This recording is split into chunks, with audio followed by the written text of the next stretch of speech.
جر از قلم سید خضر پارٹ 7۔ جس کو خبر نہ ہوئی، ہم سب کو فیری ٹیلز کتنی پسند ہیں نا۔ ہم سب محبت کی کہانیاں پڑھتے ہیں۔ ان میں کیا ہوتا ہے، ایک شہزادہ ایک شہزادی، کہانی کا ارد گرد مختلف ہوتا ہے شاید، مگر جڑ ایک جیسی ہی ہوتی ہے، محبت اور محبت کا وصال۔ ہم سمجھتے ہیں کہ محبت کا حصول ہیپی اینڈ ہوتا ہے کہانی کا، اور پھر کس کو محبت کی داستان کے اختتام پہ ہیرو ہیروئن کے پیار سے بھرپور جذباتی جملے نہیں پسند، سمندروں کی لہروں کے نزدیک، یا پھر اسپتال کے بستروں پہ نکاح نامے پہ دستخط کرتے، یا طویل راتوں کے سفر پہ ناول کا آخری سین، کرداروں کا آخری مکالمہ اور فیری ٹیل کا اختتام۔ مگر کیا ہو کہ جب داستان محبت کی نہ ہو، مگر کہانی کے کردار محبت کی کشمکش میں الجھ گئے ہوں، جیسے کسی رام کام مووی کے کرداروں کو تھرلر کی سکرپٹ تھما دی جائے، پھر کہانی کس انداز میں آگے بڑھنی چاہیے، کہانی کے حساب سے یا کرداروں کے حساب سے؟ کیونکہ کسی کی بھی زندگی محبت کے گرد نہیں گھومتی، تو پھر لکھاری کو کیا کرنا چاہیے اور قاری کو کیا پڑھنا چاہیے؟ بعض اوقات کرداروں کو کہانی میں جینے کے لیے نہیں ڈالا جاتا، بلکہ انہیں غلط کہانی اور غلط لکھاری کے قلم کے درمیان قید کر دیا جاتا ہے۔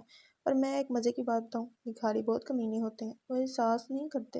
انہیں اپنی کہانی کو بچانا ہوتا ہے، کرداروں کو نہیں، کیونکہ کہانی کے کردار زندگی کے انسان تو کسی بھی وقت دم توڑ ساتھ چھوڑ جاتے ہیں، مگر ہمیشہ کا دستور ہے کہ کوئی نہ کوئی باقی ضرور رہ جاتا ہے، کہانی کو جینے کے لیے، کہانی کے لیے قربان ہو جانے کے لیے، کیونکہ کہانی کبھی نہیں مرتی، امر ہو جاتی ہے۔ ہاں، کردار دل میں بس ضرور جاتے ہیں، مگر کہانی ذہنوں کا ساتھ کب چھوڑتی ہے؟ اور دنیا میں کون ہی وہ شخص ہوگا جس نے دل کو دماغ پر ترجیح دی ہو؟ تو بات یہ ہے کہ لکھاری خود غرض ہوتا ہے اپنے کرداروں کے لیے، اور جو لکھاری رحم کر جائے تو کیا فائدہ اس کے اصول قلم کا؟ میں ایک لکھاری ہوں۔ جب میں جڑ کی کہانی بن رہا تھا، تب میں نے قطعاً یہ نہیں سوچا تھا کہ میرا اس کہانی کے کرداروں سے ایک گہرا تعلق قائم ہو جائے گا، اور آپ تو جانتے ہیں کہ جس سے کوئی تعلق قائم ہو جائے اسے خدا حافظ کہنے میں کتنا دکھ ہوتا ہے، چاہے وہ دوست ہو یا ہمسفر، عاشق ہو یا پھر دشمن۔ مگر اس تعلق کی رخصتی پہ ایک امید ہوتی ہے کہ تعلق میں بندہ شخص کبھی نہ کبھی لوٹے گا ضرور، بچھڑے گا مگر جدا نہ ہوگا۔ یہی تو ایک امید ہے جو انسان کو اپنی زندگی سے باندھ لیتا ہے، اس کے واپس آنے کی امید۔ مگر کیا ہو کہ اس تعلق سے رخصت ہوا شخص کبھی واپسی کی امید چھوڑے ہی نہیں، وہ کبھی واپس آئے ہی نہیں۔ ہر مخلوق، انسان اور جانور، موت کی ایک کاؤنٹ ڈاؤن کے زیر اثر زندگی گزار رہی ہے، اور یہی عمل افسانوی کرداروں پہ بھی لاگو ہوتا ہے۔ کہانی ختم ہو جانے تک کردار نہ مرے تو اس کا مطلب یہ نہیں ہوتا کہ اس کی موت کا کاؤنٹ ڈاؤن ٹھہر گیا۔ کہانی کا اختتام کرداروں کا اختتام نہیں ہوتا۔ کچھ کردار ایسے ہوتے ہیں جن کی موت کا کاؤنٹ ڈاؤن ختم ہونے سے پہلے ہی کہانی کا اختتام ہو جاتا ہے، اور پھر ہم سمجھتے ہیں کہ اس کا ہیپی اینڈ ہو گیا۔ نہیں، ایسا نہیں ہوتا۔ کہانی کا اختتام کرداروں کے لیے ایک بوجھ ہوتا ہے، مگر پھر کچھ کردار ایسے بھی ہوتے ہیں جن کی موت کا کاؤنٹ ڈاؤن بدقسمتی سے کہانی کی تکمیل سے پہلے ہی ختم ہو جاتا ہے، اور ہمیں نہ صرف اس کردار کی زندگی کا اختتام دیکھنا ہوتا ہے، بلکہ کہانی کا انجام اس کردار کی بنا سہنا بھی ہوتا ہے۔ جڑ کی کہانی کے ساتھ ساتھ ان کے کرداروں کا انجام بھی قریب آ رہا ہے۔ چند کچھ صفحات پلٹنے کے بعد یہ کہانی ہمیں خیر باد کہہ کر ساتھ چھوڑ دے گی۔ اس کہانی کے تمام کرداروں کی موت کا کاؤنٹ ڈاؤن شروع ہو چکا ہے، جو جلد یا بدیر اختتام کو ضرور پہنچے گا۔ تو آئیں ہم ساتھ مل کر دیکھتے ہیں کہ اس موت کے کاؤنٹ ڈاؤن کے آخری چند لمحات میں جڑ کے کردار کس طرح زندگی گزارتے ہیں۔ آئیں ہم امید لگاتے ہیں کہ ہمارے پسندیدہ کرداروں کا کاؤنٹ ڈاؤن اتنا ضرور باقی رہ جائے کہ وہ کم از کم اس کہانی کے آخر تک زندہ رہ سکیں، پھر بھلے کہانی کے بعد ان کے ساتھ کچھ بھی ہو۔ آئیں امید لگاتے ہیں ہمیں ہمارے پسندیدہ کرداروں کی موت اس کہانی کے ختم ہونے سے پہلے چھیننے کو نہ ملے۔ تو پھر 10 کی گنتی سے شروع کرتے ہیں یہ کھیل، اور پھر دیکھتے ہیں کہ کون جیتتا ہے اور کون مر جاتا ہے۔ 10 شوق کراچی حال۔ وہ بالوں پہ کنگھا پھیرتے انہیں جماتے کسی سوچ میں مبتلا تھا، دانیہ کو گئے 2 لمحے ہی گزرے تھے، ارحم آ گیا تھا اور زندگی ایک نیا موڑ لینے کو تیار تھی۔ بالوں میں چلتا سیاہ کنگھا ہاتھوں سے پھسلنے لگا کسی ریت کی طرح، اور انہی ریت کے ذروں سے سیاہ قلم کی تراش ہوئی۔ بالوں میں چلتا کنگھا اب ہاتھ میں موجود صفحے پر چلتا قلم بن گیا۔ عمر گھٹتی گئی، سوچ میں فرق آنے لگا۔ بینکاک ماضی۔ قلم بار بار بالوں میں گھوم رہا تھا، وہ ذہن پہ زور دیتا کچھ سوچنے کی کوشش کر رہا تھا۔ سفید کمرے میں روز اور کالمز میں بہت سی کرسیاں لگی ہوئی تھیں، جن پہ بہت سے نوجوان اور بچے بیٹھے سر جھکائے امتحان حل کر رہے تھے۔ وہ کوئی وسیع و طویل سا کمرہ تھا جن کے شروع میں دیوار کے ساتھ ایک شخص کھڑا سب طلبہ پہ کڑی نظر رکھے ہوئے تھا۔ دوسری رو کی تیسری ڈیسک پہ ایک لڑکا بیٹھا تھا جس کی آنکھیں وہاں بیٹھے تمام لوگوں میں سب سے منفرد تھیں۔ گہری نیلی آنکھیں، گھنے سیاہ بالوں میں چلتا قلم اب کہ ذرا ٹھہر گیا۔ پھر اس نے کچھ سوچ سوچ کر لکھنا شروع کیا۔ 2 سطر لکھنے کے بعد اس کے ہاتھ پھر سے تھم گئے۔ اسے امتحان نہیں آتا تھا، پڑھائی میں بہت کمزور تھا وہ۔ کیا ہوا؟ جواب یاد نہیں ہے تمہیں؟ پیچھے سے آتی آواز پہ اس کا وجود جم سا گیا۔ اس کا قلم کاغذ پہ رگڑ گیا۔ اس نے پلٹ کر نہیں دیکھا تھا۔ میں بتا دوں؟ پیچھے سے ایک لڑکے نے حیدر کا پیپر دیکھا جو سوال نہیں آتا ہے، اور پھر سے آواز آئی تھی۔ اب کی بار اس کا ذہن کام کرنے لگا تھا۔ اس نے سر اٹھا کر سامنے کھڑے شخص کو دیکھا جس کی نظریں کہیں اور بھٹک رہی تھیں۔ اسے اطمینان ہوا کہ وہ اسے نہیں دیکھ رہا تھا۔ بھی حیدر نے سر پلٹایا تھا۔ پیچھے بیٹھا شخص اب اس کی آنکھ کا مرکز بن گیا تھا۔ وہ شکل و صورت میں اس سے کافی چھوٹا لگتا تھا۔ سیاہ آنکھیں جو اسے ہی دیکھ رہی تھیں۔ یہ پکڑو۔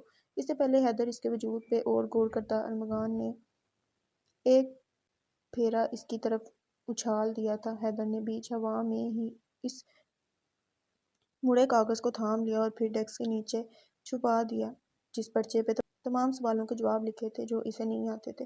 شکریہ، اس نے سرگوشی میں ارمغان سے کہا۔ پھر تمہارے شکریہ کا میں کیا کروں؟ میرا ادھار ہے یہ تم پہ۔ اب کبھی بھی کوئی کام ہوگا تو تم سے کہوں گا، اس نے اسپاٹ لہجے میں کہا۔ چہرہ شاطر تھا۔ حیدر اسے دیکھ کر رہ گیا۔ پھر مسکراتے ہوئے اس نے چہرہ واپس آگے کو کر لیا تھا۔ کراچی ہار۔ ریت کا قلم ٹوٹ کر زمین پر سو گیا۔ حیدر نے کنگھا واپس میز پر رکھا تھا۔ لبوں پہ اداسی مسکراہٹ دہرائی۔ آئینے میں اپنا آپ کھوئے کھوئے انداز میں دیکھ رہا تھا۔ سفید بٹن اپ شرٹ پر اولیو رنگ کی جیکٹ، اوپری 2 بٹن کھلے ہوئے تھے اور جیکٹ کی زپ بھی۔ بال وہی سرمئی سیاہ سے تھے۔ داڑھی بھی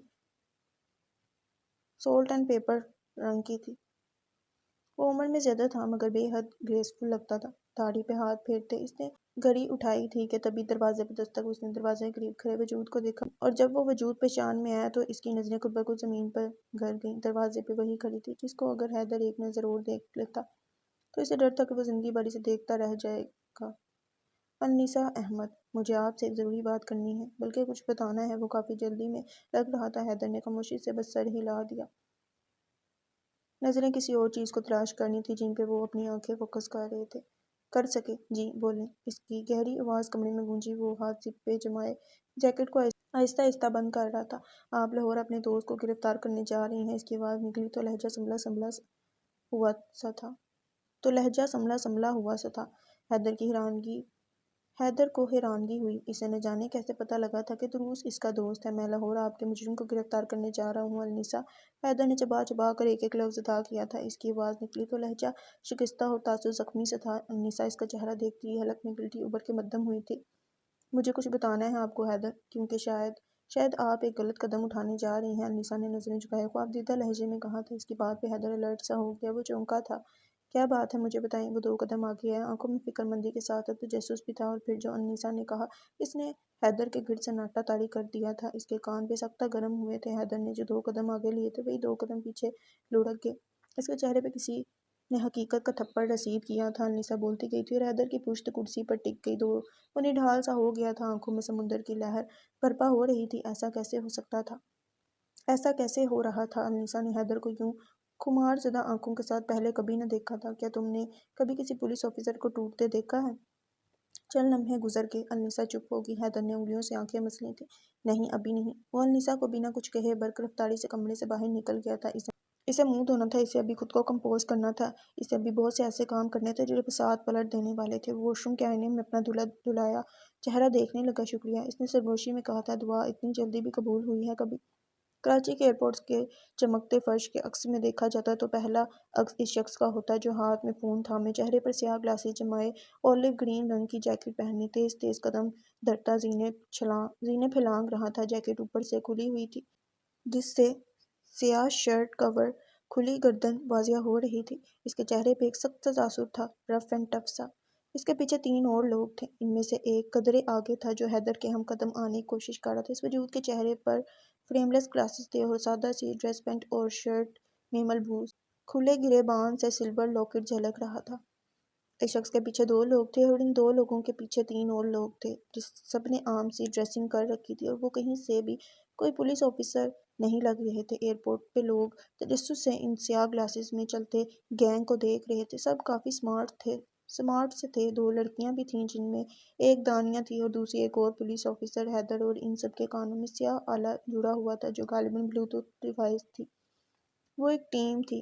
حیدر دھیمی آواز میں کچھ کہتا تو وہاں لوگوں میں بیٹھے ایک شخص کے ہونٹ ہلتے۔ حیدر کیا کہہ رہا تھا یہ صرف وہی جانتے تھے جن کے کانوں میں وہ ڈیوائس لگی تھی۔ زندگی کا آخری موڑ، 9 الزام، لاہور حال۔ وہ دونوں اب گھر کے اندر آ گئے تھے۔ بارش چند لمحوں بعد دم توڑ گئی تھی اور اب گھر کی چھتوں سے ٹپکتے پانیوں کا شور ہر سو گونج رہا تھا۔ گیلی نم مٹی کی مہک فضاؤں میں گھل مل رہی تھی۔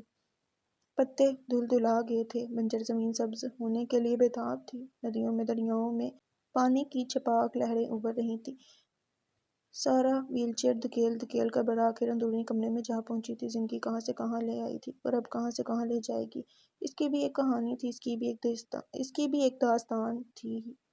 وہ ویل چیئر پہ بیٹھے بیٹھے کھڑکی سے باہر دیکھنے لگی۔ پودوں اور درختوں سے مٹی آلود پانی ٹپک رہا تھا۔ سعد کمرے سے جھانکتے ہوئے گزر رہا تھا کہ سارا کو دیکھ کر ٹھہر گیا۔ اندر آ جائیں سارا، آپ کی ٹھنڈ لگ جائے گی۔ وہ کمرے میں داخل ہوتے عام سے انداز میں بولا تھا۔ سارا نے چہرہ موڑ کر اسے دیکھا۔ تھوڑی سی خود پہ غصہ آیا۔ بے بسی سی بے بسی تھی۔ میرے پاس آ کر بیٹھو، اسے دھیمے لہجے میں کہا تھا۔ وہ 2 پل ٹھہرے اسے دیکھنے لگا، پھر چھوٹے چھوٹے قدم اٹھاتے سارا کے مقابل آ کھڑا ہوا۔ سارا نے پہلے اپنے ہاتھوں کو دیکھا اور پھر چہرہ اٹھا کر سعد کو، جس کا چہرہ کمرے کی زرد مصنوعی روشنی سے چمک رہا تھا۔ وہ اسے دیکھ کے گئی۔ سارا کو اس پہ بے پناہ ترس آیا تھا۔ اس پہ ترس سے زیادہ خود پہ غصہ آیا تھا۔ سارا نے آہستہ سے اپنے ہاتھ اٹھا کر اس کے ہاتھ تھام لیے تھے۔ سعد اسے دیکھتا رہا کہ وہ کیا کہہ رہی ہے۔ کیا تم مجھے معاف کر سکتے ہو سعد؟ اس نے مضبوط لہجے میں کہنے کی کوشش کی تھی، مگر بات تھی ہی ایسی، اس کے گلے میں پھانس اٹک گئی۔ میں اتنی بے خبر کیسے ہو سکتی تھی، اس نے ایک روانی سے کہا تھا۔ سعد بنا کسی تاثر کے سارا کے پاؤں کے پاس گھٹنے کے بل بیٹھتے چلا گیا۔ میں تمہیں اپنے ہی بھائی سے نہیں بچا سکی، میں تمہاری بہن جیسی ہوتے ہوئے بھی تمہیں نہیں بچا سکی۔ اس کی نظریں اب جھک گئی تھیں۔ آنسو قطار در قطار بہنا شروع ہو گئے۔ سعد بھی اسے نہیں دیکھ رہا تھا۔ وہ سرمئی دیوار کو تکتا رہا، بغیر کسی تاثر کے، بغیر کسی جذبے کے۔ معافی آنکھوں میں آنکھیں ڈال کر کون مانگتا ہے بھلا؟ جو کچھ میرے ساتھ ہوا سارا، اب بھی اس میں آپ کا کوئی قصور نہیں تھا۔ آپ معافی مت مانگے۔ اس نے لمحوں بعد سارا کی سسکیاں سنتے خود کو کہتے سنا۔ اس کی آواز میں صدیوں کی تھکان تھی، جیسے اب وہ تھک گیا ہو اور اب ایک پرسکون آرام چاہتا ہو۔ میں اتنی قریب ہو کر بھی اتنی بے خبر تھی، میں جان ہی نہیں سکی کہ اس کی آواز کا بند ٹوٹ گیا، لفظ بکھر گئے، کہنے کو اور بچا ہی نہیں تھا کچھ۔ جب زندگی بھر ایک جھوٹ میں گزری ہو تو انسان کس چیز کا بھروسہ کر پاتا ہے؟ آخر تمہارے ساتھ کیا ہوا تھا سعد؟ ان دونوں کے درمیان ایک طویل خاموشی در آئی تھی۔ اس خاموشی میں دلاسا تھا، تسلی کی کوشش تھی اور زمانے بھر کا درد۔ میں جاننا چاہتی ہوں کہ جس پہ میں نے تمام زندگی بھروسہ کیا تھا، وہ اصل میں کیسا درندہ تھا؟ اس کی بات پہ سعد نے سر اٹھا کر اسے دیکھا تھا۔ میں وہ سب کچھ کیسے دہرا سکتا ہوں سارا؟ اب بھی اس کی آنکھوں میں کرب تھا، قربانی تھی اور قبر کی وحشت۔ کسی کا ماضی اتنا دردناک بھی ہو سکتا ہے کہ وہ اسے دہرانا بھی پسند نہ کرے۔ میں ارحم کی موت کا سوگ بھی نہیں منانا چاہتی سعد۔ وہ اتنا اچھا تھا کہ اس کی حقیقت بھی جھوٹ لگتی ہے مجھے۔ کوئی اتنا اچھا ناٹک بھی کر سکتا ہے؟ میں سوچ نہیں پا رہی۔ سعد نے چہرہ واپس موڑ لیا تھا، واپس اس سرمئی دیوار کو تک رہا تھا۔ سرمئی دیوار یا پھر یادوں کا پردہ۔ اس پردے پہ وہ تمام وحشت ناک مناظر ابھرنے لگے تھے جن کو وہ ان 4 سالوں تک بھولنے کی کوشش کرتا رہا تھا۔ وہ سب کچھ اس پہ پھر سے حاوی ہونے لگا تھا۔ اس کی آنکھیں بھیگنے لگی تھیں۔ لوگ کہتے ہیں کہ اتنا بھی مت رویا کرو، کبھی کبھی تمہارے رونے سے چڑ آنے لگتی ہے، مگر انسان ان کو کیسے سمجھائے کہ وہ رونا تو اس ہو چکے کے سامنے کچھ ہے ہی نہیں۔ کراچی سے لاہور، لاہور سے بینکاک، اس نے بولنا شروع کیا۔ 8 جھوٹ، لاہور حال۔ بارش اب رمجھم رمجھم کی صورت اختیار کر چکی تھی، برس رہی تھی، لاہور کو بھگا رہی تھی، مگر اتنی شدت سے نہیں جتنی شدت سے بائک پہ بیٹھے ان 2 وجودوں کا دل درد سے بھیگ چکا تھا۔ بھیگ کیا چکا تھا، بلکہ پورے کا پورا ڈوب چکا تھا۔ بس چند سانسیں لے رہا تھا پانی کی لہروں سے ہاتھ باہر نکال کر، امید کی چند آخری سانسیں کہ کوئی آئے گا اور بچا لے گا، کوئی پکار سن لے گا اس کی بھی۔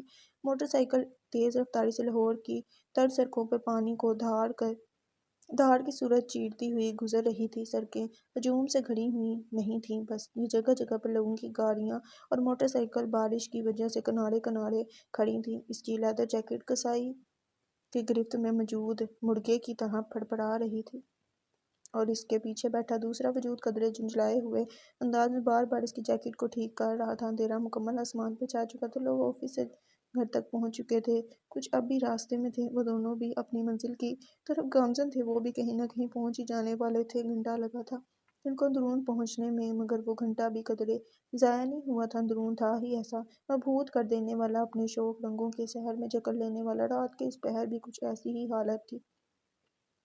کچی پکی اینٹوں سے بنی دیواریں بارش کی وجہ سے سرخ ہو چکی تھیں، گیلی گیلی مٹی اور پانی کی مشترکہ خوشبو آخر کس کو پسند نہ تھی۔ بتیاں کم کم تھیں کیونکہ بارش کی وجہ سے نقصان کا خدشہ تھا۔ ہجوم بھی بارش کی ہی وجہ سے قدرے کم تھا، کہیں جلتا کہیں بجھتا۔ اندرون کی حالت ایسی تھی جیسے آزادی سے پہلے ہجر کی ہر آنگن میں ہوتی ہے، مدھم سا شور، تاروں کی سجاوٹ، چاند کے نور سے بھرپور روشنی، اور دو محبت کرنے والے آنگن کی چارپائی کے دونوں طرف ایک چھوٹا سا فاصلہ تھا، شرم کا، ایک چھوٹی سی حد تھی پارسائی کی، مگر یہاں افسوس، یہاں کچھ نہ تھا۔ اس اندرون کے خوبصورت راز، جہاں آسمان کو دیکھو تو تاروں کی نقوش مصنوعی روشنی میں قدرے واضح ہوتے تھے، جہاں عمارت سے عمارت فیری لائٹس اور لالٹین سے سجی تھی، اس اندرون میں کچھ ادھورا سا تھا۔ یہاں تو محبت کرنے والے نہیں تھے، یہاں آنگن کا سکون بھی نہ تھا، اور یہاں امید بھی بس مٹھی بھر مٹی جتنی تھی۔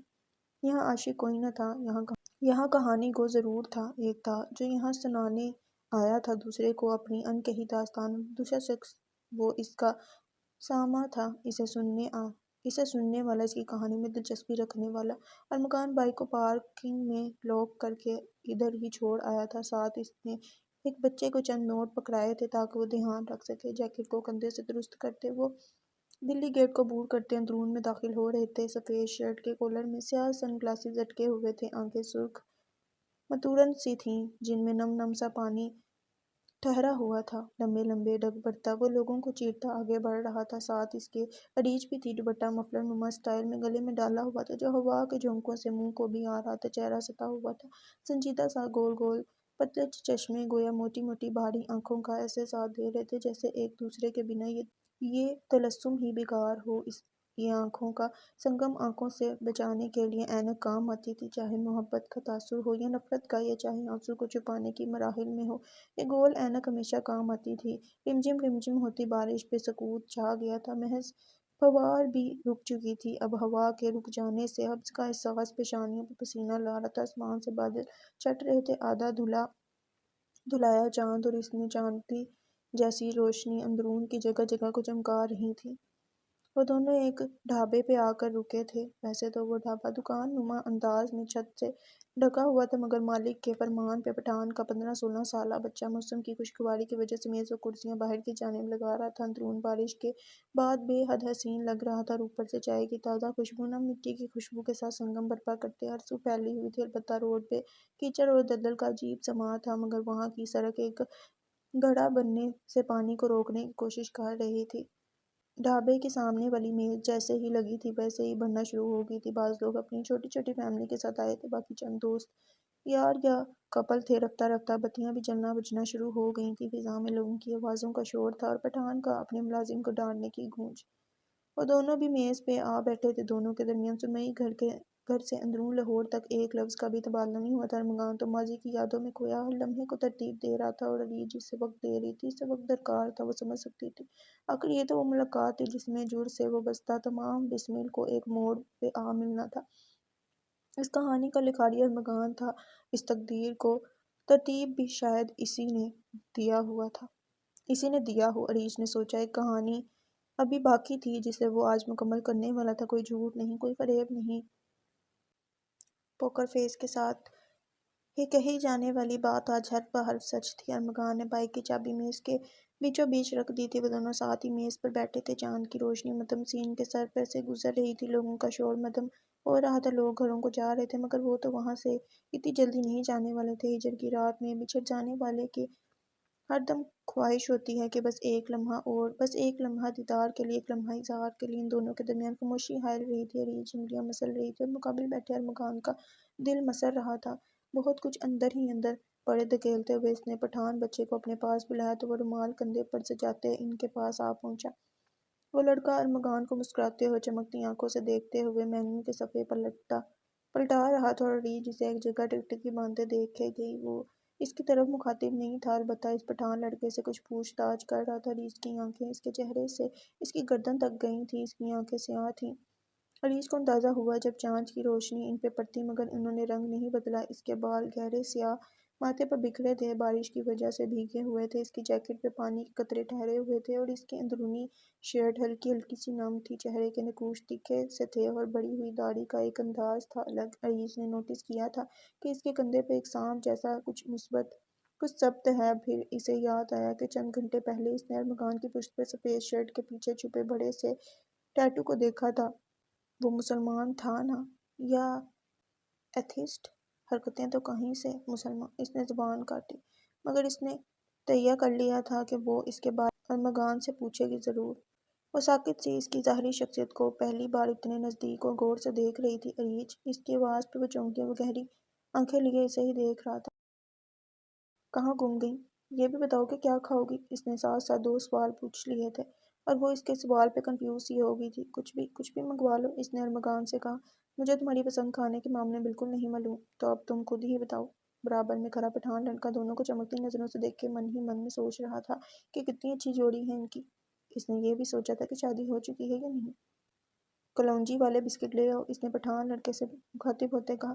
وہ آرڈر دہراتے وہاں سے چلا گیا تو ارمغان اس کی طرف واپس مڑا۔ کہاں کھو گئی تھی؟ اس کے چہرے پہ مسکراہٹ نہیں تھی، البتہ تاثرات اب نرم پڑ چکے تھے، پیشانی سے سلوٹیں اوجھل ہو چکی تھیں۔ شاید وہ سکون سے وہاں موسم انجوائے کر رہا تھا، مگر اس کے دل کا حال تو بالکل مختلف تھا۔ البتہ وہ ابھی اس بارے میں سوچنا نہیں چاہتا تھا۔ جب وہ بات کھلے گی تب کی تب دیکھی جائے گی۔ ابھی اسے محض یہ چند لمحے سکون سے گزارنے تھے، زندگی کی انتہائی آرام دہ اور آخری لمحے۔ کہیں نہیں کھوئی تھی، بس آسمان پہ تارے دیکھ رہی تھی۔ اس نے اپنا ذہن ارمغان اور اس کی شخصیت سے ہٹانے کی کوشش کی تھی، مگر اس کا دل اور ذہن بھی تو بس دو لوگوں کے درمیان آ کر رک چکا تھا۔ ارمغان سے ذہن ہٹا تو دل پھر اسی بلی بھٹکی محبت کو ذہن کے قریب سوار کرنے لے آیا۔ وہ اب آسمان کو بغور دیکھ رہی تھی، جیسے اس چادر پہ پھیلے موتیوں کے الگ الگ امتزاج کا مطالعہ کر رہی ہو۔ سب سے روشن ستارہ ہی تھا، نیلے رنگ کا سیریس، مگر وہ تو کسی اور کی تلاش میں تھی۔ وہ تو اس کے دیے گئے لقب والے ستارے کی تلاش میں تھی۔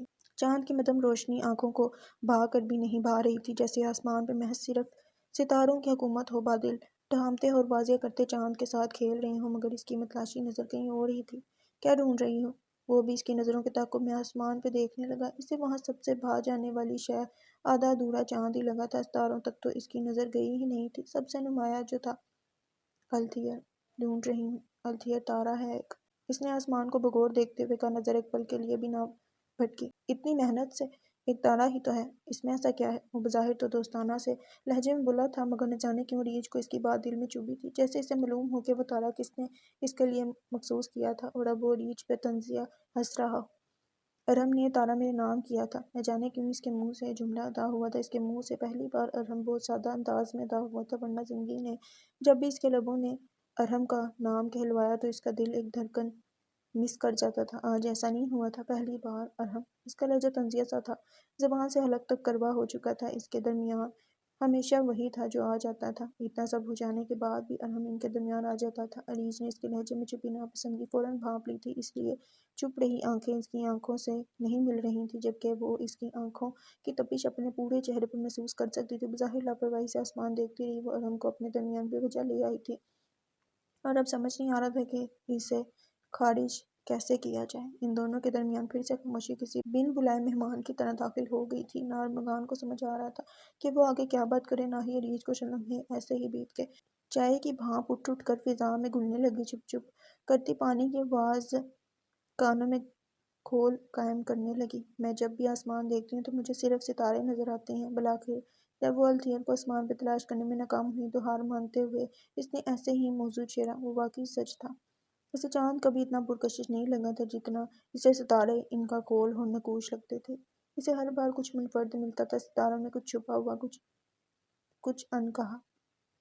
مگر مجھے تو پچھلے 7 ماہ سے اپنے ارد گرد صرف کامل چاند نظر آیا ہے۔ اس نے بڑے دھیمے لہجے میں اپنی بات کا اظہار کیا تھا۔ ایک ہاتھ کی کوہنی میز پر ٹکی ہوئی تھی اور اسی سے سر تھاما ہوا تھا، دوسرا ہاتھ کرسی کے پیچھے تھا، جبکہ کرسی کو کندھے سے تھاما ہوا تھا۔ عریش نے اس کی بات پہ کوئی جواب نہیں دیا تھا، مگر نظر انداز نہیں کیا تھا۔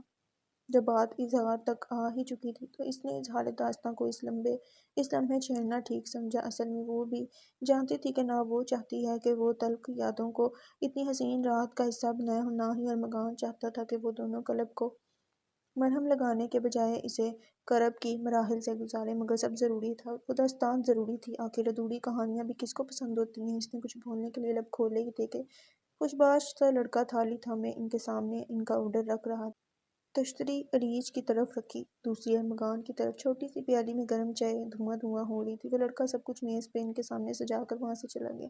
ارمغان نے پہلے اپنی تشتری کو دیکھا۔ اس میں نان کتائی کے کافی سارے پیسز گولائی میں سجے ہوئے تھے، اور پھر اس نے اریچ کی تشتری کو بغور دیکھا۔ اس میں دوسرے قسم کے بسکٹ سجے تھے جسے غالباً اریچ نے کیا کہا تھا وہ بھول گیا، مگر وہ ہرگز نان کتائی نہ تھے۔ وہ یہ دیکھ کر حیران ہوا تھا کہ کسی نے اندرون لاہور آ کر نان کتائی کا انتخاب نہیں کیا تھا۔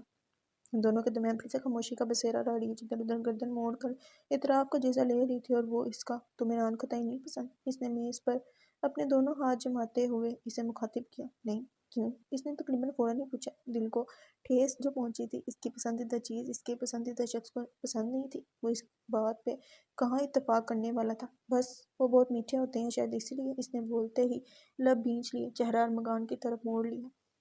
اور تمہیں نان کتائی کی جگہ یہ عام سے بسکٹ پسند ہے؟ اس نے ہاتھ اٹھا کر اریچ کی تشتری میں بچھے چکور بسکٹس کی طرف اشارہ کیا۔ ایک تو نان کتائی کو ریجیکٹ کیا گیا، اور پھر ان پر ایسے عام سے بسکٹس کو ترجیح دی گئی جو دیکھنے میں ہی عجیب سے لگ رہے تھے۔ اوپر کالے کالے بیج چپکے ہوئے تھے، جو بیج کم کیڑے زیادہ لگ رہے تھے۔ یہ بات ارمغان نے اپنے تک ہی دبائے رکھی۔ اسے یقین تھا وہ چھوٹی سی بات کا بھی برا مان جاتی تھی۔ عام بسکٹس تو نہیں ہیں یہ، کلونجی والے بسکٹ ہیں۔ اس نے ارمغان کو خفگی سے دیکھا۔ پہلے گھر والوں کو ببل گم آئس کریم کھانے پر اعتراض تھا، اور اب ان کو کلونجی والے بسکٹ میں مسئلہ دکھ رہا ہے۔ ہاں، مطلب ایک جیسے ہی تو ہوتے ہیں سارے بسکٹس، بس ان میں زیرے کی جگہ کلونجی ہوتی ہے، وہ سنبھل کر بولا تھا۔ اس سے پہلے وہ کچھ اور بولتا، اریچ نے جھٹ سے ایک بسکٹ اپنی پلیٹ سے اٹھا کر اس کی پلیٹ تک کھسکا دیا۔ کھاؤ، پھر معلوم ہوگا کہ ایک جیسے ہوتے ہیں یا نہیں۔ ناک پہ ٹکے چشمے کو درست کرتے ہوئے کہا۔ ہاں، وہ دونوں بسکٹ کو زیر بحث لیے لڑ رہے تھے۔ اس کی بات سنتے ارمغان نے وہ بسکٹ انگلیوں کے پوڑوں سے اٹھایا اور چاند کی روشنی میں بلند کر کے دیکھنے لگا۔ وہ چوکور سا بھورے رنگ کا بسکٹ تھا جس پہ جگہ جگہ سیاہ کلونجی چسپاں تھی۔ ارمغان نے بے اختیار بسکٹ کو ٹٹولتے ہوئے دونوں طرف دیکھا، پھر مسکرا دیا۔ تمہیں کلونجی والے بسکٹس پسند ہیں؟ اس نے بے ساختہ سوال کیا۔ بسکٹ ہنوز ویسے ہی انگلیوں کے درمیان اٹکا ہوا تھا، بہت زیادہ۔ وہ کہتے ہوئے خود بھی مسکرائی تھی۔ ارمغان نے اس کی جانب دیکھا، مبہوت سا ہو گیا۔ وہ پہلی بار اتنا کھل کے مسکرائی تھی شاید جب سے اسے ہوش آیا تھا۔ اس وقت سے اس وقت تک اس کے چہرے کے حقیقی تاثر نمایاں ہوئے تھے، مگر وہ مسکراہٹ، ان میں دل تھا، اس مسکراہٹ میں زندگی تھی۔ اس کی آنکھیں بھی ویسے ہی مسکرائی تھیں۔ اور تمہیں نان کتائی پسند ہے؟ اریچ نے پھر اس کی تشتری کو دیکھا، پھر ہاتھ میں تھامے بسکٹ کو دیکھتے سوال کیا۔ اس کی بات پر ارمغان نے اس کی طرف سے نظریں ہٹا لیں۔ اس کی بات کا جواب دینے کے بجائے وہ دائرانہ نگاہ اعتراف میں پھیلائے کسی پٹھان بچے کو تلاش کر رہا تھا۔ بسکٹ والے ہاتھ نے بسکٹ تشتری میں واپس رکھ دیا۔ انش ہوا۔ اسے وہ لڑکا دکھا تو اس نے ہاتھ کے اشارے سے اسے قریب آنے کا کہا۔ وہ قریب آ کے مؤدبانہ انداز میں اس کے برابر کھڑا ہو گیا۔ ارمغان نے سر اٹھا کر اسے دیکھا اور پھر اپنی نان کتائی کی تشتری اٹھا کر اسے تھمائی۔ ایک کام کرو، یہ نان کتائی کی تشتری لے جاؤ اور اس کی جگہ کلونجی والے بسکٹس کی ایک پلیٹ لے آؤ۔ وہ ویٹر سے مخاطب ہوئے بول رہا تھا، اور اریچ جسے دیکھ رہی تھی نہ سمجھی سے منہ کھولے۔ ویٹر جی صاحب کہتا وہاں سے تشتری اٹھائے چلا گیا۔ ارمغان نے واپس اریچ کی طرف اپنا چہرہ گھمایا تو اس کے تاثرات دیکھتے ہوئے مدھم سا ہنس دیا۔ اور اب مبہوت ہونے کی باری اریچ کی تھی۔ اس نے پہلی بار ارمغان کو ہنستے ہوئے دیکھا تھا، لاپرواہ سا، ایک خوشگن ہنسی، بنا کسی طنزیہ لہجے کے، ایک مدھم سی ہنسی کے ساتھ۔ اریچ نے نوٹس کیا تھا کہ جب وہ ہنستا ہے تب اس کی آنکھیں چھوٹی ہو جاتی ہیں، جب وہ ہنستا ہے تو اس کی گال پہ ایک طرف گھڑا نمایاں ہوتا ہے، جب وہ ہنستا ہے تو اس کا پورا وجود ساتھ ہنستا ہے۔ اس کی ہنسی، اس کی آواز، سب کچھ گہری تھی، اس کے ہی طرح۔ اریچ کو کچھ محسوس ہوا تھا اپنے اندر، دل کے پاس، مگر وہ سمجھ نہیں پائی تھی کہ وہ کیا ہے۔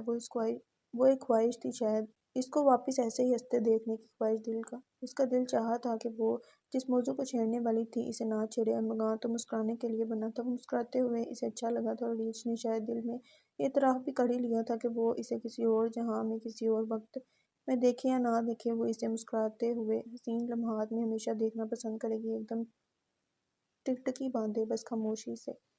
اس نے اپنے ذہن کو جھٹکا، ابھی ایسی باتوں ایسی سوچوں کا وقت نہیں تھا۔ اس نے خود کو یاد دہانی کروائی۔ اس کی ہنسی نے علیج کے چہرے کو روشن سا کیا تھا۔ تمہیں تو نان قطعی پسند تھی نا؟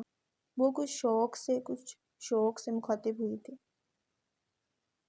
پسند تھی، اب میری پسند بدل گئی۔ زندگی کاش انہیں کسی اور وقت کہ کسی اور جہاں میں ملوا دیتی۔ زندگی ہمیشہ ان کے لیے تنگ کیوں ہوتی ہے جو محبت کرتے ہیں؟ کچھ پل بعد ہی پٹھان لڑکا کلونجی والے بسکٹ کی پلیٹ لے آیا تھا۔ بھاپ اڑاتی چائے اب بھی دھری کی دھری پڑی تھی۔ اس نے پلیٹ رکھ کر کچھ اور چاہیے صاحب پوچھا تو ارمغان نے نفی میں سر ہلا دیا۔ وہ چلا گیا تو اس نے اپنی پلیٹ سے کلونجی والا بسکٹ اٹھایا۔ علیج کی نظریں بغور کسی کو دیکھ رہی تھیں۔ اس نے دوسرے ہاتھ سے اس کا ایک ٹکڑا توڑا اور منہ میں ڈال دیا۔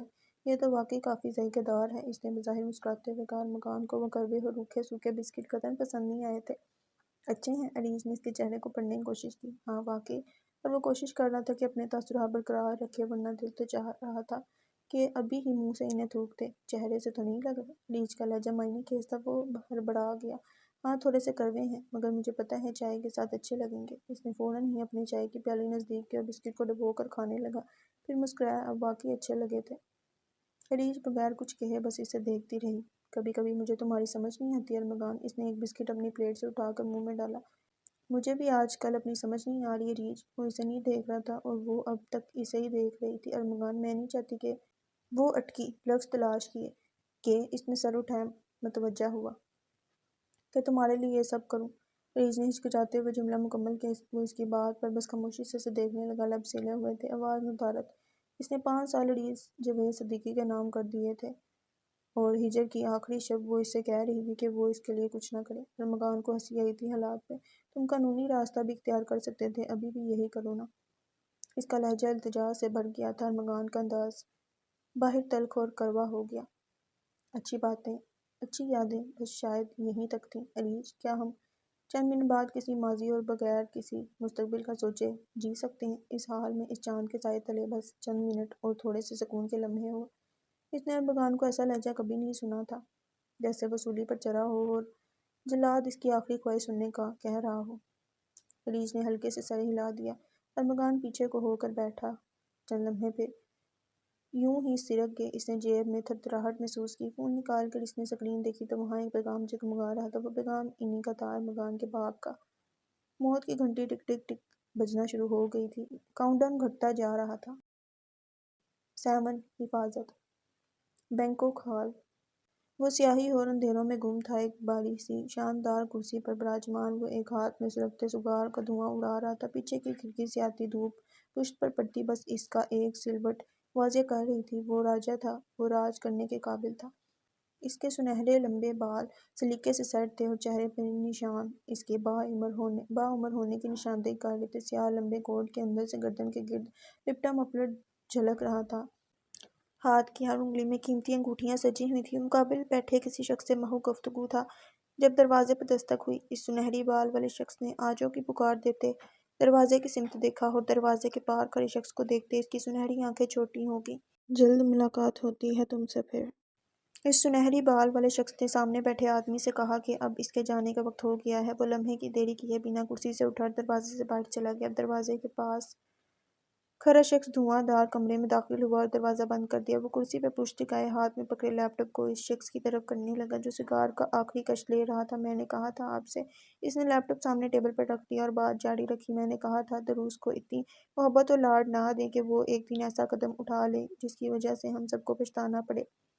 آدمی نے ہونٹوں پہ انگلی رکھی۔ سنہرے بال والا شخص لیپ ٹاپ پر چلتی CCTV ویڈیو دیکھ رہا تھا۔ وہاں حیدر ارحم کے ساتھ ایئرپورٹ پہ کھڑا کسی کو فون ملا رہا تھا۔ اگر اب بھی ہم نے انتہائی قدم نہ لیا تو وہ اپنے ساتھ ہمیں بھی ڈبو دے گا، سرکار ایلٹ۔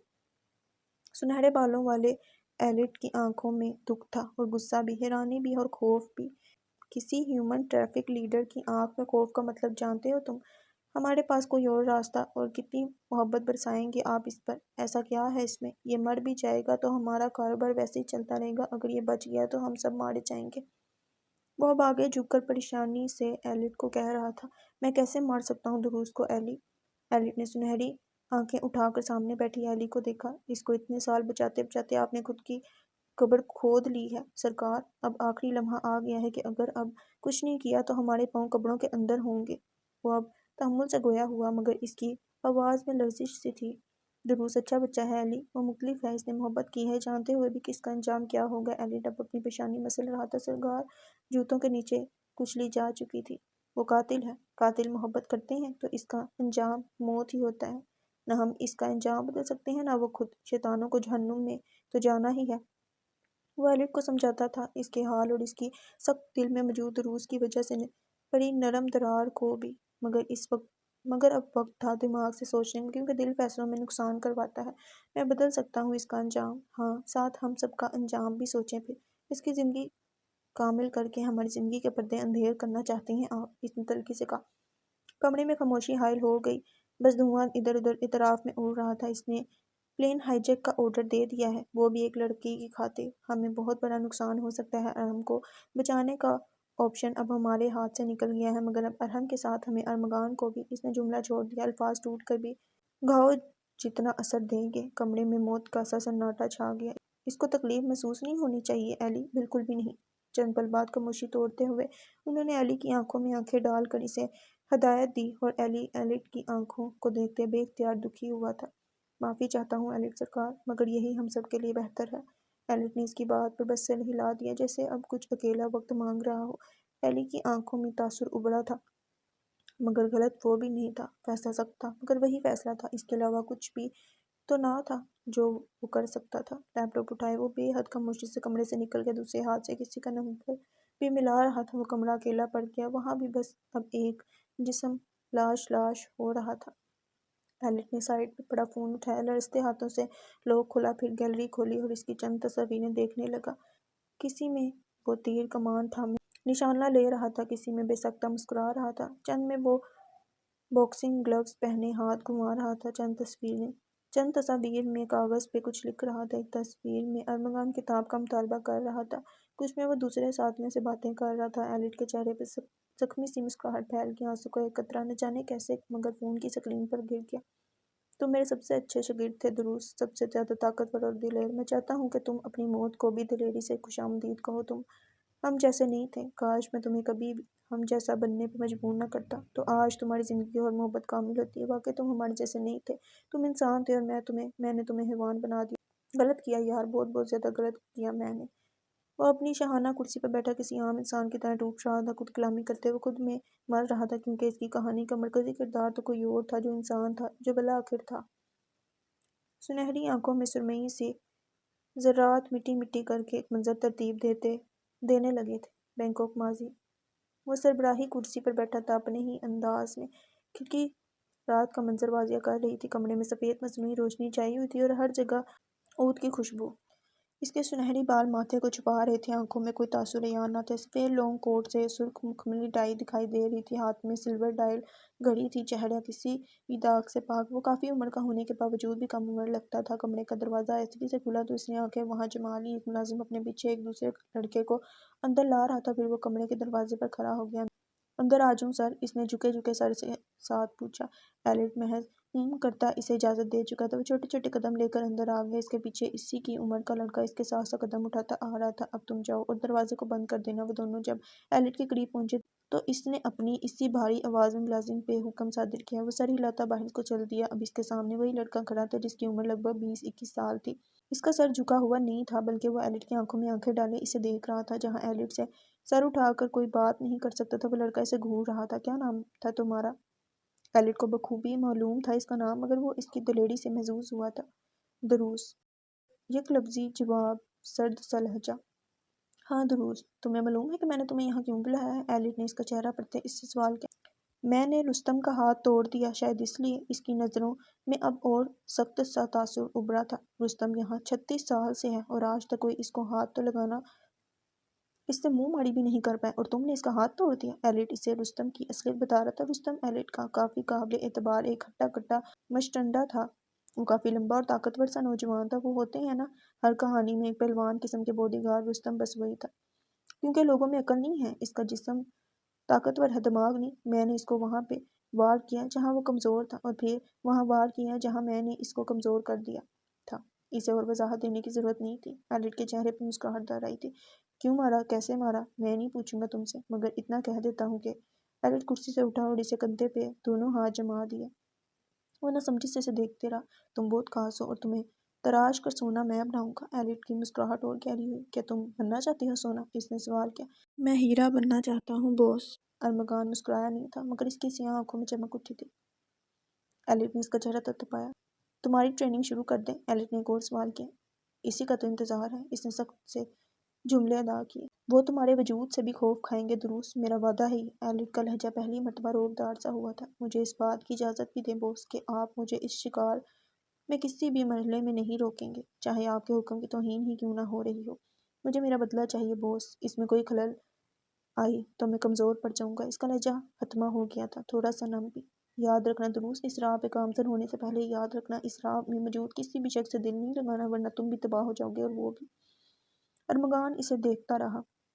اگر تم نے اس راہ میں دل کی آواز سے کام لیا تب میں بھی تمہیں بچا نہیں پاؤں گا۔ اس کے سامنے ہیومن ٹریفک لیڈر کھڑا تھا اور وہ ایک ایسی بات سے وارن کر رہا تھا جس سے وہ بھی اسے بچا نہیں پائے گا۔ ایلٹ نے اس کا چہرہ ایک بار پھر تھپتھپایا۔ تم چاہے کتنی بھی دور نکل جاؤ درست لوٹ کر تمہیں یہاں ہی آنا ہے میرے پاس، کیونکہ ہمیں جدا اب کون کر سکتا ہے بھلا۔ اور وہ دونوں مسکرائے تھے۔ کاش کہ ارمغان کو اس کی بات کا مفہوم سمجھ آ چکا ہوتا، کاش کہ اسے ایلٹ کی بات کی سنگینی کا احساس رہا ہوتا۔ حال اس نے دکھ سے آنکھیں موند لیں۔ یہاں ایلٹ کا قصور نہیں تھا، اس نے دروس کو وارن کیا تھا، مگر کچھ لوگ ہوتے ہیں جنہیں زندگی کا مفہوم موت دکھائی دیتا ہے۔ ایلٹ نے گیلری بند کی اور ڈائل پیڈ کھولا۔ وہ اس کو اس کی موت کی خبر خود دینا چاہتا تھا۔ وہ 5 سال بعد خود اسے بتانا چاہتا تھا کہ جو بات اس نے کہی تھی وہ اس میں ناکام ہوا تھا۔ کراچی حال وہ سب وہاں دم سادے فلائٹ کے انتظار میں تھے۔ جلد ہی جہاز لینڈ ہونے والا تھا، جلد ہی وہ لاہور پہنچنے والے تھے۔ حیدرآباد باشیب کھجاتا کسی گہری سوچ میں مبتلا تھا۔ کسی کی چھٹی حس کہہ رہی تھی کہ جس انداز میں صفائی کے ساتھ ہو رہا ہے ٹو دا پلان، کچھ تو گڑبڑ ضرور ہونے والی ہے۔ اس نے سوچا تھا کہ فلائٹ ہائی جیک ہو جائے گی یا پھر کریش ہو جائے گی یا پھر کچھ بھی ایسا ہوگا کہ وہ لوگ لاہور اس وقت پہنچ نہ پائیں، مگر ایسا کچھ نہیں ہوا تھا۔ فلائٹ کے لینڈ ہونے کی خبر اسپیکر پہ ابھر چکی تھی۔ وہ واقعی لاہور جا رہے تھے، وہ واقعی لاہور جا رہا تھا۔ اس کے پاس اس سے ملنے، اس کا شکریہ کہنے، اس کو گلے بھی لگانے۔ زندگی کہاں سے کہاں لے آتی ہے انسان کو، وہ لوگوں کو ریسکیو کرتا ہے اور اچھے ناموں میں اس کا شمار کیا جاتا ہے، اور ارمغان بھی تو وہی کام کرتا ہے، مگر اس کا شمار تو بلیک لسٹ کرمنلز میں کہیں ہوتا ہے۔ دونوں کا کام ایک ہے مگر دونوں کا انداز کتنا مختلف ہے۔ کراچی سے لاہور اور لاہور سے شاہی محلہ، 2 مسافت، 1 مسافر اور ایک اور منزل۔ کاؤنٹ ڈاؤن اور گھٹتا چلا جا رہا تھا۔ لاہور حال موسم میں ٹھہراؤ کم ہوتا جا رہا تھا۔ ہوائیں پھر سے شدت اختیار کر اٹھی تھیں۔ خوشگوار موسم میں دو وجود کا دل بوجھل تھا، سوکھا سوکھا، بنجر بنجر۔ اس نے فون کا جواب نہیں دیا تھا۔ ابھی اسے کسی بھی مستقبل کی خراش کے بارے میں نہیں سوچنا تھا۔ اس کے سامنے ریچھ تھی۔ زندگی مل جانے پہ موت کے بارے میں بھی کوئی سوچتا ہے بھلا؟ تمہاری پیٹھ پہ ٹیٹو؟ ریچھ کو جب خیال آیا تو اس نے عام لہجے میں سوال کیا۔ ارمغان نے بس اس بات میں سر ہلا دیا۔ آنکھیں میز پر پڑی چائے کی پیالی پر جمی تھی۔ کیوں؟ میرا مطلب ہے تم مسلمان ہو نا، تو پھر یہ کیوں؟ ریچھ نے سوال کا سلسلہ پچھلے سوال سے ملایا۔ اس نے سر اٹھا کر اسے دیکھا۔ اس کی آنکھیں سرد ہو گئی تھی، چہرہ پتھریلا سا، جیسے ان چند لمحوں میں کچھ بدل گیا ہو۔ وہ اب بے فکر سا نظر نہیں آ رہا تھا، ماتھے پہ سلوٹیں ابھری ہوئی تھیں، لب سطر کی طرح بھینچے ہوئے۔ میرا دل چاہ رہا تھا اس لیے بنوا لیا۔ اس نے ٹاپک کو ٹالنا چاہا مگر وہ تھی کہ سرے سے ہی الجھ گئی۔ کیا مطلب دل چاہ رہا تھا؟ کوئی تو وجہ ہوگی نا۔ وہ اس کی بات پہ تلخی سے مسکرایا تھا۔ وجہ تو اس کو معلوم تھی، اسی وجہ پہ ہی تو اس نے اسے قاتل کہا تھا۔ جب موڈ اب تک اس کا ٹھیک تھا، پہلے ایلٹ کی کال کی وجہ سے اور اب ریچھ کی بات کی وجہ سے بیڑا غرق ہو چکا تھا۔ کچھ نہیں، لیو دس ٹاپک۔ اس کا لہجہ حتمی تھا، آواز گہری اور بے مروت سی۔ یہ ریچھ کو حیرانگی ہوئی تھی۔ وہ پل میں بدل گیا تھا، ابھی تو ٹھیک ڈھنگ سے بات کر رہا تھا اور پل میں ہی ایک جواب نہیں۔ ریچھ نے اور دباؤ نہیں ڈالا، کسی اور موضوع کو تلاشنے لگی، اس کے بارے میں کچھ اور معلوم کرنے کی کوشش۔ تمہارا کوئی دوست نہیں ہے؟ ریچھ نے بالآخر بات کا سلسلہ کسی نئے موضوع سے جوڑا تھا، پھر وہ کسی اور رستے چل دیا اور میں کسی اور۔ اس کا لہجہ اب بھی اتنا سرد سا تھا، ٹینس سا۔ تمہیں دنیا سے، لوگوں سے اتنی شکایتیں ہیں؟ اس نے محض بربراتے ہوئے کہا تھا، مگر ارمغان نے سن لیا۔ شکایتیں نہیں ہیں، بس میرا دل اٹھ گیا ہے۔ عام سا لہجہ مگر سرد سا تاثر، گہرا مفہوم تھامے تھا۔ زندگی سے کس کا دل اٹھ سکتا ہے؟ اس نے سوال در سوال کیا اور وہ مسکرایا تھا، پھیکی سی مسکراہٹ۔ جب دنیا سے دل اٹھ جاتا ہے تبھی تو انسان کو سکون ملتا ہے۔ آواز مدھم ہو گئی، ارد گرد کا شور بھی کم ہو گیا، آسمان اب بھی ویسے ہی طریق تھا۔ میں بھی اس دنیا میں شامل ہوتی ہوں ارمغان۔ اس نے ہلکی پھلکی سی بات کہی تھی۔ ارمغان اچانک سے کافی سنجیدہ لگ رہا تھا اور نہ جانے کیوں اس کا موڈ ہلکا کرنے کی کوشش کر رہی تھی، نہ جانے کیوں اسے وہ بے فکر سا ارمغان زیادہ اچھا لگا تھا۔ زندگی اس پہ کتنی جچتی تھی۔ تم میری دنیا میں شامل نہیں ہو ریچھ، تم میری دنیا ہو، چاند سے آسمان تک، بنجر سے بغداد تک، سب کچھ۔ وہ اس کی بات پہ سکوت میں چلی گئی تھی، کسی ٹرانس کے عالم میں۔ وہ ایسی باتیں کتنے عام لہجے میں کر گزرتا تھا، کتنی آسانی سے۔ اس کے لیے اظہار کرنا مشکل کیوں نہیں ہوتا تھا؟ وہ جھجکتا کیوں نہیں تھا؟ عریش نے سوچا۔ چائے کا سپ لیتے وہ عریش کی حیران آنکھوں سے محظوظ ہو رہا تھا۔ اسے اپنے سوال کا جواب کب کا مل چکا تھا، بس ثبوت دے کر اظہار باقی تھا، اور یہ سلسلہ بہت دردناک تھا، عریش کے لیے زیادہ تھا۔ یہ سلسلہ سعد کی داستان تھا، اس کے بھائی کی کہانی۔ تم وہ انکہی کہانی سننا چاہتی ہو عریش؟ اس نے بہت نرمی سے پوچھا۔ وہ چاہتا تھا کہ وہ حامی بڑھ لے۔ وہ دونوں ایک کمفرٹ زون میں جا رہے تھے، اور آرام اور بے فکری اب بھی ان کی زندگی کے پہلو سے جڑنے کا کوئی جواز نہیں بنتا تھا۔ چند منٹ، کیا ہم چند منٹ اور ایسے ہی باتیں کر سکتے ہیں، بغیر ماضی کو یاد کے، بغیر مستقبل کی پرواہ کیے؟ اس کی آنکھوں میں چمک تھی، نم سی آنکھیں۔ ارمغان کے دل کو کچھ ہوا تھا، کاش وہ زندگی کی تمام تلخیوں کو نکال باہر کر سکتا، کاش زندگی کو ایک نئے سرے سے شروع کرنے کا آپشن اس کے پاس موجود ہوتا۔ ارمغان، تم مجھے سارا اور سعد کو کہیں دور بھیج دو، بالکل دور، جہاں کوئی نہ ہو، جہاں ایک نئی زندگی ہو، جہاں سب کچھ نیا ہو۔ عریش کی آواز میں دکھ تھا، جھوٹی سی امید تھی۔ کیا میں تمہاری زندگی میں کہیں نہیں ہوں عریش؟ اس کے دل کو ٹھوکر پڑی تھی، یا شاید اب کچھ محسوس نہیں ہوتا تھا۔ سعد کے ساتھ کیا ہوا تھا ارمغان؟ وہ گھر سے کیوں بھاگا تھا؟ اس کے ساتھ فاطمہ منزل میں کیا ہوتا رہا تھا؟ عریش نے بہت ضبط سے پوچھا تھا۔ ان دونوں کے درمیان ماضی آ گیا تھا، دردناک یادیں۔ ارمغان نے غور کیا، اس نے غور کیا تھا کہ عریش نے اس کے سوال کا جواب نہیں دیا تھا۔ وہ اس کی زندگی میں کہاں تھی؟ اس نے تو کسی بھی جواب کی خواہش کیے بنا اپنا سب کچھ قربان کر دیا تھا۔ اس کے دل ٹوٹنے کا کوئی جواز نہیں بنتا تھا۔ یک طرفہ محبت میں ٹھوکر کے سوا اور ہوتا ہی کیا ہے بھلا؟ ارمغان نے گھونٹ گھونٹ تمام گھاؤں کو حلق کے نیچے اتار لیا تھا، اور وہ تو جڑ کھا کر مسکرانے میں ماہر تھا۔ ارمغان، جس کے نام کے برعکس وہ کسی کے لیے بھی خدا کا تحفہ نہیں تھا، وہ جس کی زندگی میں آیا تھا، اس کو برباد کر دیا تھا۔ ہادیہ، سارا، سعد، عریش، اس نے تمام خوشیوں کو تباہ کیا تھا، اور وہ تو ان سب کی زندگی میں خدا کی سزا بن کر نازل ہو۔ ارمغان متاحر حلی، وہ خود پہ کسی کے تھوکنے کو بھی عطر سمجھ کر خود پہ سجا لیتا تھا۔ وہ عریش کی زندگی میں کہیں بھی نہیں تھا، مگر وہ یک طرفہ محبت ہی کیا، جس میں انسان ٹھکرایا جانے کے بعد بھی خوشی خوشی محبت کے زار جھیلتا، پل پل مرتا رہے، ایک ایسے انسان کی راہ تکتا رہے جو نہ اس کے راستے کا ہمسفر ٹہلنے والا ہو، نہ اس کی منزل کا مسافر۔ ارمغان نے بہت کچھ اندر ہی اندر مار دیا تھا۔ عریش اسے سنسان نظروں سے دیکھتی رہی تھی۔ سعد ایک سروائیور ہے عریش، اور ہر سروائیور کی کہانی بہت دردناک ہوتی ہے۔ اس نے بولنا شروع کیا۔ بسکٹ ویسے ہی انچھوے رہ گئے تھے، کس کو معلوم تھا ان بسکٹس کے مالک اگلے چند گھنٹوں میں موت سے دوچار ہو چکے ہوں گے۔ لاہور حال، وہ دم سادے لمحوں کو گن رہی تھی۔ سعد اس کے مقابل گھٹنوں کے بل بیٹھا ہوا تھا، پلکیں جھکی ہوئی تھیں۔ وہ اس کی کہانی تھی، اسے وقت کا ہر لمحہ درکار تھا۔ کراچی، ماضی۔ یہ ان دنوں کی بات جب وہ لوگ لاہور سے کراچی واپس آ گئے تھے۔ ان کی چھوٹی سی فیملی وہاں آ کر بس گئی تھی۔ گھر ویران پڑا رہتا تھا، اور اب اچانک سے بھر بھر سا گیا تھا۔ اس نے کندھے سے بیگ اتارا اور پانی کے 4 سے 5 گلاس گھٹا گھٹ پی گیا۔ صحن کی چارپائی پر مریم بیگم بیٹھی تھی، سلائی بنائی کا تھوڑا بہت کام وہ بھی کر لیتی تھی۔ ابھی بھی ایک ہاتھ میں سوئی پکڑے دوسرے ہاتھ سے دھاگا پرونے کی کوشش کر رہی تھی۔ وہ اسکول سے تھکا ہارا آیا تھا، اور اب امی امی کرتا پورے گھر میں امی کو ڈھونڈنے کی کوشش میں تھا۔ چاچی، امی کو دیکھا ہے؟ کہاں ہے؟ وہ گھر سے صحن میں آیا تھا، دھوپ کی شعاعیں آنکھوں پہ پڑی۔ اس نے فوراً آنکھیں سکڑ لیں۔ اوپر ہوں گی ہونا، ہرا دھنیا توڑنے گئی تھیں۔ وہ ناک پہ چشمہ درست کر کے کہنے لگی تھیں کہ گھر کے دروازے سے کوئی اندر آیا تھا۔ السلام علیکم۔ اس نے گھر میں داخل ہوتے ہی بآواز بلند سارے گھر والوں کو سلام کیا تھا۔ سیاہ رنگ کی ڈریس شرٹ پینٹ میں ملبوس ارحم گھر کے اندر کو آ رہا تھا۔ سیاہ کوٹ ہاتھ میں طے شدہ تھا، اور شرٹ کے اوپر 3 بٹن کھلے تھے، جس سے سلور لاکٹ بالوں سے الجھتا گردن سے لپٹے کبھی اندر کبھی باہر جھول رہا تھا۔ شرٹ پہ سیاہ گلاسز اٹکے ہوئے تھے، اور ماتھا کسی بھی شکن سے عاری تھا۔ وہ 6 فٹ سے نکلتا بلا شبہ ایک ہینڈسم اور ڈیشنگ لکنگ بندہ تھا۔ دروازہ اس کے پیچھے آہستگی سے بند ہو گیا۔ مریم کے چہرے پہ تو اسے دیکھ کر مسکراہٹ در رہی تھی۔ برابر کھڑا سعد بھی مسکرایا تھا۔ ارحم تھا تو ان کا کزن، مگر اس کی تمام اخلاق بالکل بھائیوں جیسے تھے۔ وہ قریب آیا تو پیار سے سعد کا چہرہ تھپتھپایا۔ اور کیسے ہو ہیرو؟ ماں کے ساتھ چارپائی پہ بیٹھتے اس نے پوچھا۔ اس کی بات پر سعد اور مسکرایا۔ ٹھیک ٹھاک جواب آیا۔ پڑھائی وغیرہ کیسی چل رہی ہے؟ دوست وغیرہ بنائے؟ وہ مکمل اس کی طرف متوجہ تھا۔ جی ہاں، 2 دوست بھی بن گئے۔ اچھا، میں ذرا امی کو دیکھ کے آ جاؤں؟ وہ کہتا اوپر چلا گیا۔ ارحم کی نگاہوں نے دور تک اس کا تعاقب کیا تھا۔ آج جلدی آ گئے آفس سے؟ مریم نے اس کے سر پہ ہاتھ رکھ کے پوچھا۔ تھکن ہو رہی تھی، باقی کا کام گھر پہ کرنا ہے، ابھی چینج کر کے کام لے کر ہی بیٹھنا پڑے گا۔ اس نے لمبی سانس خارج کی۔ لاہور میں جو اس پہ جھوٹے الزامات لگائے گئے تھے، وہ جھوٹے ہی صحیح مگر الزامات تو تھے نا۔ لوگ گلی گلی جگہ جگہ ارحم کو دیکھے تو وہ بھی گندی نظروں سے باتیں کی جاتی، آوازیں کسی جاتی۔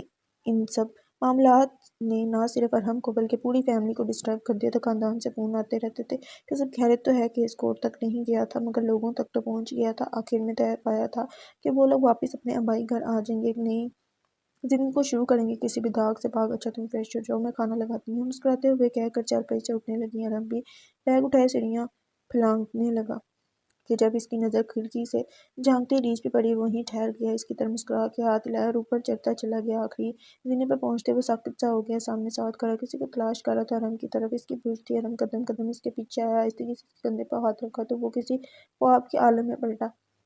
کیا ہوا، کس کو ڈھونڈ رہے ہو؟ اس کے چہرے پر مسکراہٹ نہیں تھی، کچھ بہت عجیب سا تاثر تھا۔ کچھ نہیں، وہ بس امی کو ڈھونڈ رہا تھا، پتہ نہیں کہاں ہیں۔ اس نے وضاحت کی، نیچے ہوں گی، وہ تو واش روم گئی ہوں گی۔ اس کی بات پر سعد نے سر ہلا دیا، پھر قدم سیڑھیوں کی طرف بڑھا دیے۔ ارحم اسے جاتا دیکھتا رہا، آنکھوں نے دور تک اس کا تعقب کیا۔ گرمی کی شدت اچانک سے بڑھ گئی تھی، ماتھے پہ پسینے کے چھوٹے چھوٹے قطرے نمودار ہونا شروع ہو گئے تھے۔ ارحم نے بیگ بستر پر اچھالا، بیلٹ کا بکل کھولا اور شرٹ کو باہر نکالنے لگا۔ تولیے کو ایک ہاتھ سے تھامے وہ دوسرے ہاتھ سے سیاہ شرٹ کے بٹن کھول رہا تھا۔ پھر اس نے ٹیبل پر رکھا فون اٹھایا اور واش روم میں داخل ہو گیا۔ شاور کھولتے ہوئے اس نے فون الگ زاویے پہ فکس کر دیا کہ پانی کی چھینٹیں اس تک نہ پہنچے۔ وہ خود شاور کے نیچے کھڑا ہو گیا، ٹھنڈے پانی سے خود کی حرارت کم کرتے ہوئے وہ بالوں کو پیچھے کر رہا تھا کہ اس نے ایک ہاتھ سے موبائل ان لاک کیا اور گیلری کھولی۔ اس میں سعد کے نام سے ایک الگ فولڈر بنا ہوا تھا۔ اس نے وہ فولڈر کھولا تو ارحم کی حقیقت اس کے سامنے ایک اور بار آ کھڑی ہوئی تھی۔ اس فولڈر میں سعد کی الگ الگ زاویوں سے تصویر کھینچی گئی تھی، کچھ میں وہ سو رہا تھا، کچھ میں کھیل رہا تھا، کچھ میں نہا رہا تھا اور کچھ میں کپڑے تبدیل کر رہا تھا۔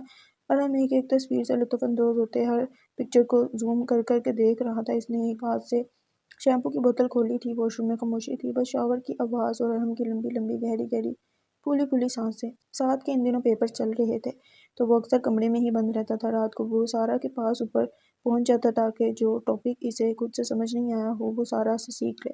اڈیج اور سعد کی باؤنڈنگ بھائی بہنوں والی نہیں تھی، وہ ایک چھت کے نیچے رہتے تھے مگر ان کے درمیان کافی فاصلہ تھا۔ اڈیج اپنے کام میں بزی رہتی، سعد اپنی پڑھائی میں، زیادہ تر دونوں کا سامنا کسی کام یا ضرورت کے تحت ہوا کرتا تھا۔ گرمیوں کی ایک شب تھی، فاطمہ منزل کی بالکنی میں چائے کا کپ تھامے سارا سعد کی نوٹ بک کو دیکھے بغور کچھ پڑھ رہی تھی۔ ساتھ ساتھ الائچی والی چائے کے سپ بھی فلک میں اتار رہی تھی۔ یہ ٹاپک تو اتنا آسان ہے یار، لاؤ پینسل دو۔ اس نے بک کو میز پر رکھا اور نوٹ بک کھولی۔ سعد بھی اشتیاق سے آگے جھکا، نوٹ بک کو دیکھنے لگا۔ سارا کچھ لکھ ہی رہی تھی کہ پیچھے سے ارحم کی آواز سنائی دی، آئس کریم کھانے چلیں گا کوئی؟ وہ ساتھ ساتھ گاڑی کی چابی گھماتا بآواز بلند پوچھ رہا تھا۔ ایسے پورے گھر کے مخاطب کر کے بات کرنا اس کی بچپن کی عادت تھی۔ کوئی آئس کریم کھانے نہیں جا رہا؟ ابھی پڑھائی ہو رہی ہے، اور صرف پڑھائی ہوگی؟ اس نے حتمی لہجے میں ارحم کو گھور کے کہا۔ بس بھی کرو سارا، بیچارے کو بریک دے دو تھوڑا، کب سے لے کر اس کا دماغ کھا رہی ہو؟ اس نے منہ کو سوڑتے کہا۔ ہاں تو کل پیپر ہے جناب کا، اور اب تک تیاری مکمل بھی نہیں ہوئی ہے۔ سعد نے چہرہ موڑ کر ارحم کو دیکھا اور پھر اشاروں میں کہہ دیا کہ اگر جا ہی رہا ہے تو اس کے لیے ٹیک آؤٹ کروا لے۔ ارحم مسکراتے ہوئے نیچے جا رہا تھا کہ اسے اڈیج سیڑھیاں چڑھتے دکھائی دی۔ کہاں میڈم؟ وہ اس کا راستہ روک چکا تھا۔ آئس کریم کھانے کون جا رہا ہے؟ اڈیج نے ہاتھ باندھے وہ دونوں وہیں سیڑھیوں پر ٹھہر گئے۔ یہ جو سامنے 6 فٹ 3 انچ کا شخص کھڑا ہے وہ؟ اس نے بھی شانے اچکائے تھے۔ اکیلے بھی کوئی آئس کریم کھانے جاتا ہے بھلا؟ اس نے سوال کیا۔ تو کوئی جا ہی نہیں رہا تھا؟ سعد پیپرز کا پڑھ رہا ہے، سارا اسے پڑھا رہی ہے، اور دانیال صاحب نہ جانے کدھر نکلے ہوئے ہیں اپنے دوستوں کے ساتھ۔ اس نے آنکھیں گھماتے ہوئے کہا تھا۔ ایک اور کزن بھی ہے آپ کی، مسٹر ارحم صدیقی؟ اس کی آنکھوں میں شکوہ در آیا تھا۔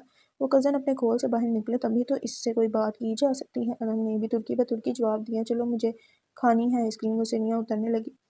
آج بھی وہی ببل گم یا پھر کوئی اور؟ ارحم اس کے پیچھے پیچھے چلتا آ رہا تھا۔ ببل گم اور کوئی نہیں۔ وہ دونوں گھر سے باہر نکل گئے تھے۔ اگلے دن سعد پیپر دے کر آیا تو وہ گھر جاتے ہی سو گیا تھا۔ اس کی نیند مکمل نہیں ہوئی تھی اور سر یکدم چکرانے لگا تھا۔ اگلا پیپر 2 دن بعد تھا جو کہ آخری پیپر بھی تھا، تو اس نے ارادہ کیا تھا کہ آج کے دن نیند مکمل کرے گا۔ کپڑے بدل کر وہ بنا کھانا کھائے بستر پر لیٹ چکا تھا۔ آنکھیں بند کرتے ہی نیند اس پر غالب آ چکی تھی۔ کمرے میں دن سویر کا سماں چھایا ہوا تھا، البتہ پردے دھوپ کی کرنوں کو کمرے میں داخل ہونے سے تھوڑا بہت روک رہے تھے۔ وہ آنکھوں پہ ہاتھ رکھے بے خبر سو رہا تھا۔ کمرے میں واحد شخص وہ ہی تھا۔ کمرے کا دروازہ ڈھکا ہوا تھا جس سے باہر کی روشنی ایک لکیر کی مانند کمرے میں جا رہی تھی۔ اس کے دروازے کے پاس کسی کے قدموں کی آہٹ سی ہوئی تھی مگر وہ بالکل بے خبر تھا۔ ہاں، وہ ہمیشہ سے بے خبر تھا کہ سعد کے ساتھ اس گھر کا ایک مکین لسٹ میں مبتلا ہے۔ بے خبر، سب سے انجان۔ کمرے کا دروازہ دھیرے سے کھولا گیا تھا۔ ہاتھوں کی ہتھیلیاں اور پھر پورا ہاتھ آہستہ آہستہ واضح ہوا تھا۔ وہ ہاتھ کسی